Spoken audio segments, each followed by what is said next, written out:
Bonjour mesdames et messieurs, bienvenue à la chaîne des Frères Tadros en direct de Playa del Carmen. Aujourd'hui, on va parler du président du Mexique, le premier ministre de l'Alberta et moi, je sens un vent tourner. Aussi, on va parler de Trump en Géorgie tout de suite. Après ça, les guerriers digitaux. Résistance.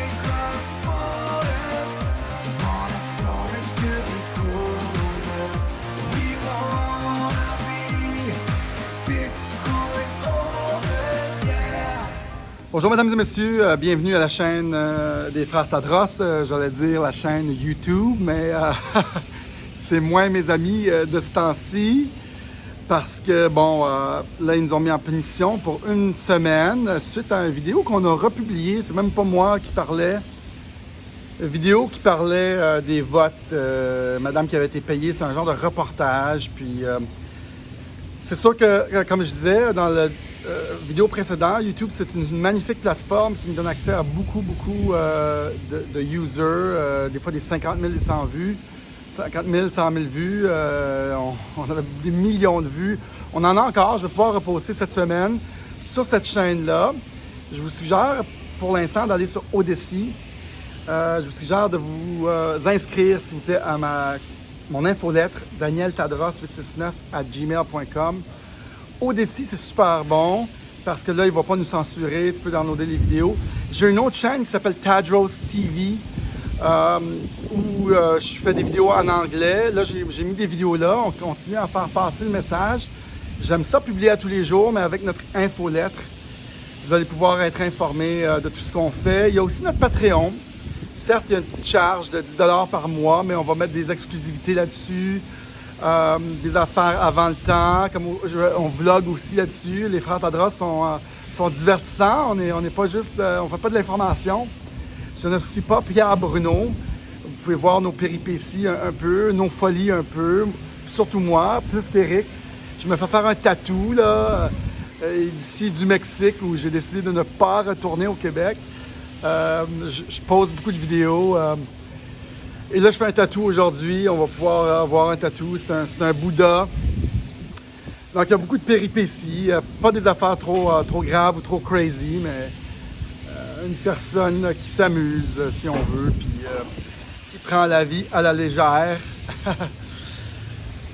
Donc, en direct du Mexique, mesdames et messieurs, le président du Mexique, López Obrador, says pandemic lockdowns favorable amongst dictators. Le dictateur François Legault le premier, je pense qu'il se sentirait visé s'il pouvait écouter le pouls à travers le monde et pas tourner autour de son nombril et de son allégeance vers des politiques globalistes centrées sur ses buts politiques plutôt que des buts de prévention sanitaire. Tout ça pour des raisons nobles, hein? Il tue nos business puis tout ça. Donc, le président López Obrador, il dit que c'est populaire avec des dictateurs, les politiques sanitaires. Ici, ça va très bien. Mais ça va très bien, moi je suis très content ici. Mais revenons à Legault qui...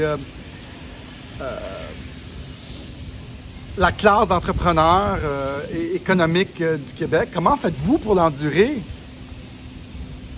Tu es en train de tuer des économies complètes, des industries complètes de restauration. Mettez-moi ça, mettez-nous un coup de pied dans le cul.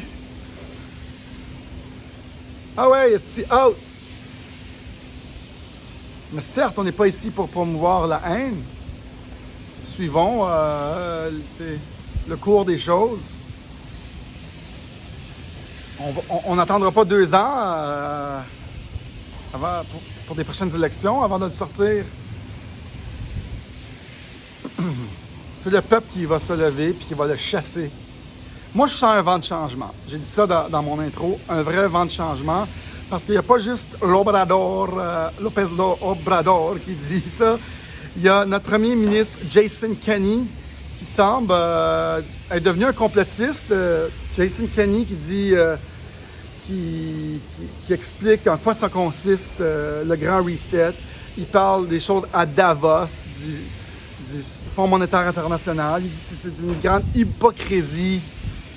Les gens qui se rencontrent là, qui parlent du grand reset, qui ont juste un but politique pour des politiques contraignantes, socialistes, qui ne marchent pas, que les gens essayent d'imposer au peuple du monde entier.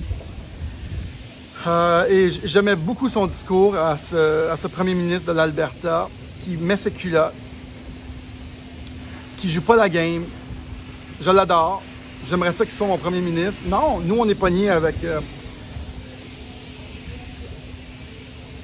dictateur premier ministre François Legault, qui est un fasciste qui m'énerve. Et je pèse mes mots. On ne fera pas de polémique ici, sur mon channel. Moi, je suis dans le realm de divertissement et non dans l'information. Selon Marc Labrèche, je suis à l'information, ce que Sœur Angèle est à la sexualité. Gardons ça comme ça, parce que c'est du divertissement ici. On fait de l'humour, troubadour, on diffuse des choses de fun. Like and subscribe, s'il vous plaît, mesdames et messieurs. Trump était en Georgie hier. Trump rallie des dizaines de milliers de personnes. Et encore, on voit dans les nouvelles, j'ai scanné un peu les grands médias. Ils ont dit, je ne sais pas s'ils ont dit des centaines, mais il n'y avait pas l'air à dire qu'il y avait une grosse foule. Trump qui essaye d'aller chercher 2 sièges au Sénat, là-bas. Il essaye aussi de gagner cet État-là, si je ne m'abuse. Ça commence à être compliqué, hein, toutes les affaires en Cour suprême. Ils cherchent des gens de droit courageux qui vont faire les bons calls, les bons jugements. Les grands médias qui persistent avec leur narratif de désinformation des populations. Mais Trump et le général Flynn et sa gang, Lynn Wood, il y a notre autre madame, j'oublie tout le temps son nom, il ne rentre juste pas son nom, mais on va le trouver, Sidney Powell, ainsi que certains autres qui participent activement, Giuliani qui participe activement comme l'équipe d'avocats dans l'appareil de Trump, sont hyper rusés. Mais moi, je pense qu'ils font juste du background noise. Ils brassent la cage. C'est mon opinion personnelle. Je suis rendu un spécialiste légal pour vous, OK? Moi, je pense qu'ils font du bruit. Ils brassent la cage. Date butoir, il y a du monde. Voilà. Date butoir, c'est le 14 décembre pour régler tous les conflits en Cour suprême. Il doit avoir un consensus, ce qui n'arrivera pas. Et il y a quelques options que j'ai détaillées dans nos autres vidéos de ce qui va arriver. Trump ne se laissera pas voler cette élection. Le public a voté par une marée rouge pour le président Trump. Joe Biden a rempli à peu près 6 cercles autour de lui dans sa campagne misérable. Non, Joe Biden est aussi populaire que Trump. On le voit. C'est clair. Tout pointe vers une immense fraude électorale. Et si on se fie aux médias alternatifs, certaines des personnes, incluant Biden, seraient déjà comme un peu mises en demeure pour cette fraude qui est inacceptable selon le général Flynn. Puis si on laisse ça passer dans le plus grand pays du monde, c'est comme une failed democracy, une démocratie qui a échoué. On triche devant le monde entier, on laisse aller, on laisse des forces étrangères rentrer dans le pays, contrôler les machines de vote. Ça n'arrivera pas, mesdames et messieurs, détrompez-vous. Ça n'est pas une république de bananes, les États-Unis. Les gens ont voté. Trump est une personnalité forte. Le général Flynn est probablement un des généraux les plus stratèges, les plus informés. Eux qui mènent une campagne de guerre digitale avec des réseaux encryptés, et ce, avant 2016, sont des plus brillants, je pense, sur la planète pour mener cette nouvelle ère où des guerriers digitaux comme moi et vous, mesdames et messieurs, cherchons la vérité. On cherche à se faire bien servir par nos gouvernements. On cherche le nouveau monde. On cherche à ne plus être exploité, à ne plus être esclavé. Et j'ai eu une vision que je partage avec vous. J'aime bien mes visions. Tiens, on va faire une nouvelle affaire. Vision des frères Tadros. Suite à cette débandade des derniers 8 mois, débandade qui a forcé beaucoup de personnes comme moi et autres à devenir des guerriers digitaux, devenir des entrepreneurs digitaux. On nous a forcés à se confiner, à trouver des ressources pour rester chez nous, à développer des technologies, des façons de faire pour d'autres. Des technologies ont sorti par milliers, des Zoom et autres. Ils ont amélioré leur service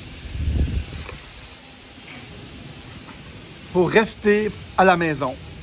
Et là, voici ce qui va se passer. Comme moi, là, j'ai dit, là, je vais prendre tout ce temps-là pour développer ma stratégie digitale. Cours que j'offre en passant, devenez entrepreneur, lâchez votre job, partez votre entreprise, quittez votre emploi et devenez Globetrotter, entrepreneur digital. Ce que je fais ici. J'ai un cours que j'offre sur 10 semaines. Allez voir les informations ci-bas. Vous pouvez le faire comme moi et vous. Comme je le fais déjà, vous pouvez le faire. J'ai 2 cours que j'ai rajoutés. J'ai baissé le prix de la moitié si vous voulez le faire. Ça coûte quelques centaines de dollars. Allez voir les informations ci-bas. Mais voici ma vision. On nous a forcés à être des entrepreneurs digitaux. On nous a forcés. Et là, on peut maintenant se déplacer où on veut dans le monde. Et moi, pas fou, pas plus fou qu'un autre, hein? Je pars en vacances le 22 novembre. Puis là, je dis non, je ne retournerai pas là-bas. Je laisse mes amis partir. Je cancelle mon vol. Puis je déménage ici avec un ami. Je vais faire ma business ici. Et voici le nouveau monde que je vois de mes yeux. Les gens deviennent de plus en plus indépendants, souverains, avec leurs sources de revenus digitalement. Et là, ils choisissent les meilleures places au monde où il fait bon vivre. Et ils choisissent les meilleures politiques pour eux. Les politiques ici ne sont pas contraignants. Oh oui, il y a des masques. Mais notre ami Obrador Lopez, il nous traite bien quand même. Il ne nous casse pas. Il ne nous impose pas des choses. Et intelligents, citoyens, comme moi et vous, là, hey, on n'est pas plus fou qu'un autre. On va aller là où ils nous servent bien. Et la vision est la suivante, c'est que nous allons devenir des citoyens extrêmement souverains et les États vont se compétitionner un l'autre pour notre business, pour notre présence, pour notre tourisme, si on veut, tourisme entrepreneurial. Et c'est la vision qui m'a été transférée par mon ami Tim Draper, qui est un venture capitalist de Silicon Valley. Ça fait des années qu'il me matraque cette vision. Un ami à moi qui a vendu Hotmail, qui a créé Skype. On parle souvent, moi, puis Tim Draper.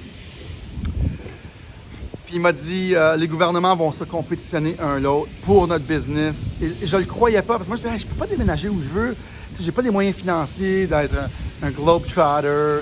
Mais je n'avais pas compris que je pouvais gagner quand même ma vie. Moi, je ne suis pas indépendant financièrement, je vous le dis. J'ai l'air, oui, je suis un très bon entrepreneur, mais je ne peux pas arrêter de vivre. Moi, je me fie sur mes business digitales. En fait, je me fie sur vos dons aussi, en passant.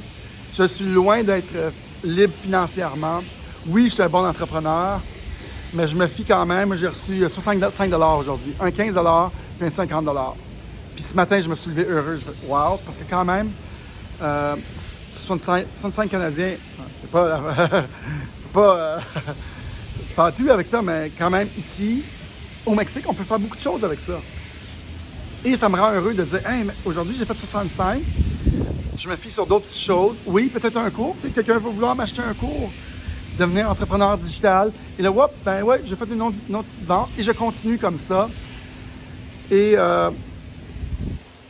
oui, allez-y, faites des contributions volontaires. Il y en a même qui disent oh, ouais, t'es riche ou pas parce que je mets un bijou que je suis riche. Je suis loin d'être indépendant financièrement. J'ai un loyer au Québec, un char à payer au Québec, des enfants, et je dois aussi payer un petit loyer ici. C'est pas. Je suis pas stressé dans la vie. Oui, je mène une belle vie, mais il y en a bien qui disent, tu sais, les haters, là, ils me disent ouais, moi si j'étais riche. Non, je suis pas riche, là. Je suis un entrepreneur. Je sais comment bien me débrouiller et c'est ça que j'essaie d'enseigner. Je m'organise pour poursuivre mes passions, faire ce que j'aime, suivre mon cœur.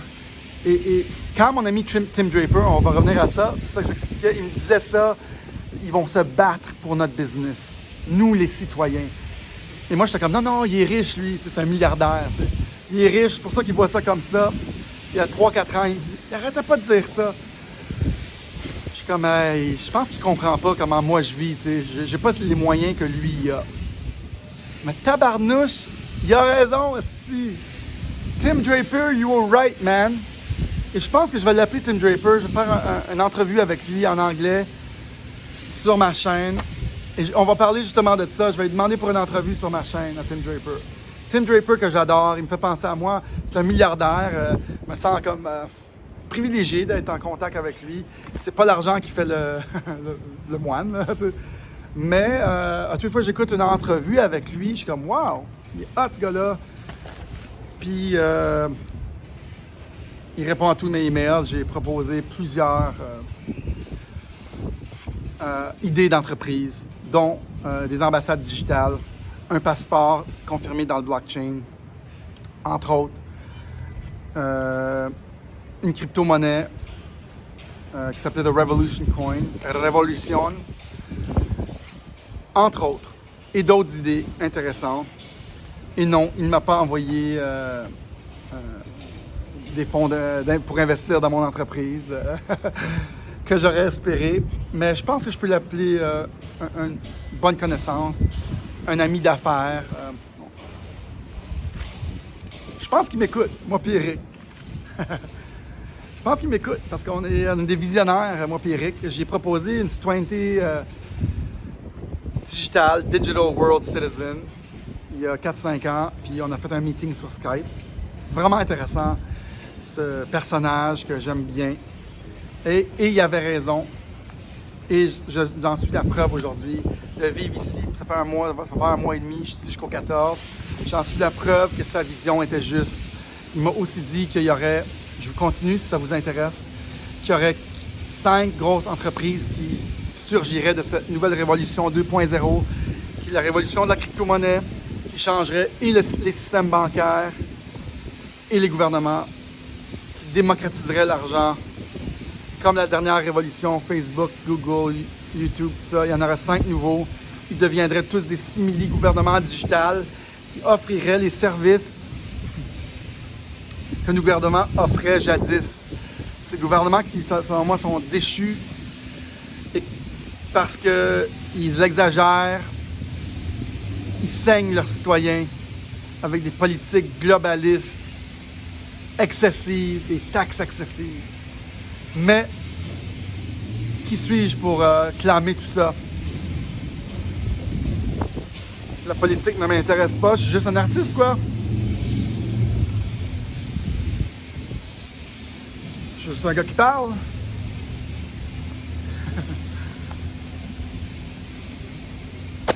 Ça ressemble à ça, mes amis. Like and subscribe. Si vous aimez ma conversation, vous aimez ce que je dis, allez sur Patreon, inscrivez-vous.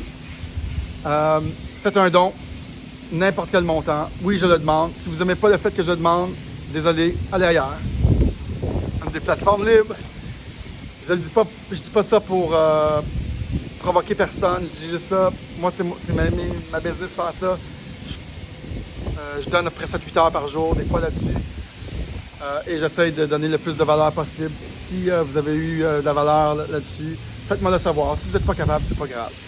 Ma job de le demander. faire du job, de faire oui, non. Votre choix. Peu importe.